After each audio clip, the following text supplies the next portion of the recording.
What is going on, YouTube world? We are KRT LYFE, KRT LYFE with the Y. Like, subscribe, comment, and all that kind of stuff.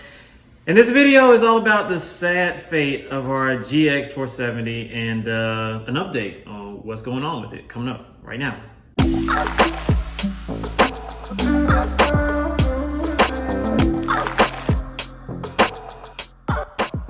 Okay, so we decided that we should go ahead and update y'all and let y'all know what is going on with our beloved GX470. It's been about 3 weeks now. Today is February 12th, and accident was January 21st. Yeah. So after going back and forth with the insurance company about if we were going to retain the vehicle or if we're going to let it go to the wild, Copart, we decided that we were going to let it go. So say goodbye. We made a memorial video to commemorate this sad occasion. And if you want to stick around to the end of the memorial video, we're going to go more into depth about why we decided to let go of the GX470. Yeah.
Wow, that was an excellent vehicle.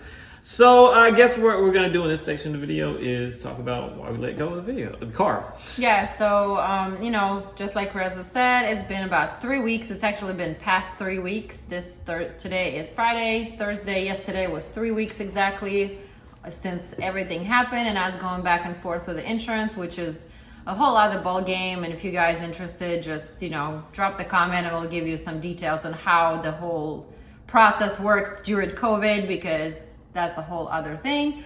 But anyway, going back and forth and deciding if we should keep it, if we should let go, if we should repair it and stuff like that. We had several options. We had option obviously to total it. Hold that train of thought. Number one, we should have never got the insurance company involved, but go ahead now. Yes, but going through insurance company, we can total the car because that's what they decided to do, and just take the money, shop for a new one. We could have canceled the claim, and then that is the tricky part. Even though the claim would be canceled, we would still have to get car fixed, obviously. But because we already filed it, the insurance makes sure they let state of Georgia know that the car is salvaged. So in order to do that, there's whole other hoops you have to jump.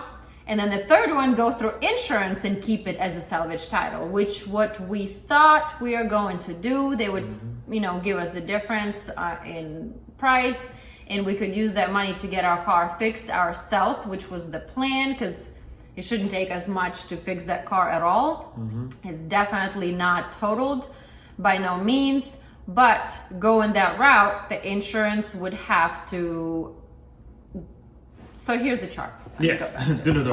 Hopefully it's not gonna blow my face out, the whole thing. But anyway, so this would be us with the, car that is going to be salvaged. We would send all of our stuff, like our title, all the paperwork, plate, to USA, which means at that time we are not going to be able to drive the vehicle. USA will send us check for the difference so we can start repairs.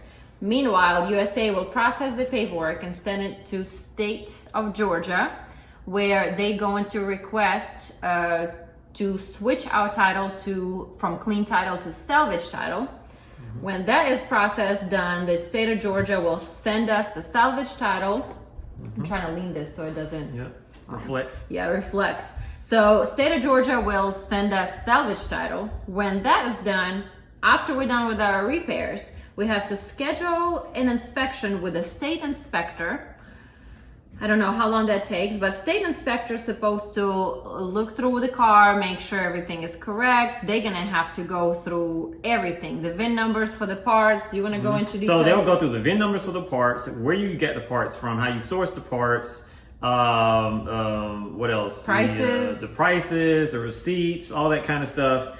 And all this stuff that has to be done before the car is actually painted, and then make sure that everything is built back to almost, I guess, OEM specs. Yes. And then if they like what they see, then they approve you, and then they give you a approval letter saying that your car is rebuilt up to their specification, which you will take that that document and your salvage title back to the state of Georgia, and then they will issue a rebuilt title to you, which at that point you can go apply for your tag and you can legally drive your car around again.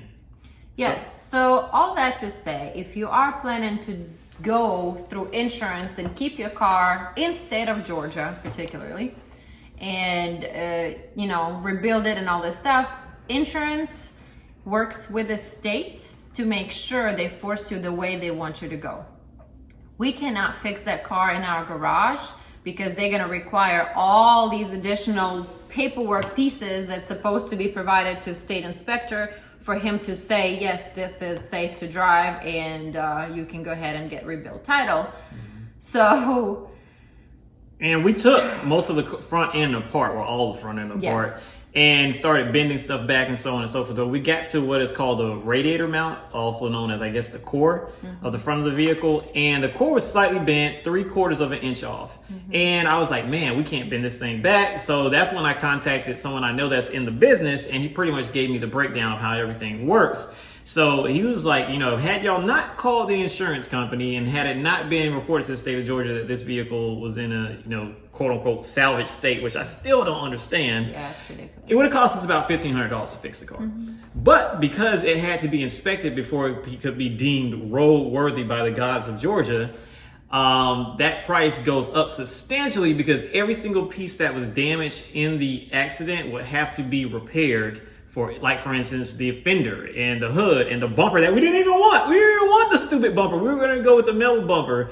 And yeah, all that would have to been repaired back to spec before we would have been allowed to operate that vehicle on the road. So just some things to keep in mind if you decide to go this route, or if you have this type of scenario happen to you where you crash a vehicle that is hard to find, appreciating in value, and you would like to keep. Inspect it yourself before you decide to put in the claim through the insurance company, because you can probably save your car and keep on moving instead of being in a situation that we're in. So, because our car was 100% drivable. It was not leaking anymore, because the only thing that was leaking was a power steering pump. It was drivable. I drove it several times to and from different shops. It was perfectly fine. It is very sad moment for me. I typically don't get attached. We switch cars a lot, and we typically do not attach to cars like that or any other things rather than our family members and friends. So, but I feel like we lost like a true family member. It is so sad for me because I absolutely love that car. It gave us so many good memories and great adventures, and it had so much more life in it. And because this whole game between insurance and state of Georgia and all this stuff, how everybody want to make sure they make money except us, now we have to let go of our car, and then we have to search for a new one. And it's a very sad moment emotionally, and frustrating, the whole financial piece and the insurance and all this stuff. And it's been a very stressful last 2 or 3 weeks, and there's no way that we're going to find another one owner GX for $6,500 with no cracks in the dash, not trashed on the inside. It was in great condition. So it's pretty sad. But we are KRT LYFE, KRT LYFE with the Y. Just want to give y'all a quick update and let y'all know what happened with the whole GX thing. I think if you guys want to know, because there's a lot of details was skipped in nuances because we try to make short and concise video. But if you're interested in anything, just drop the comment and we can do our best to answer and give you some additional inside information on the whole process, what we've learned and stuff like that. So, but yeah. Long story short, don't go to the insurance company if you can't afford help it. Yes. All right, y'all. Peace.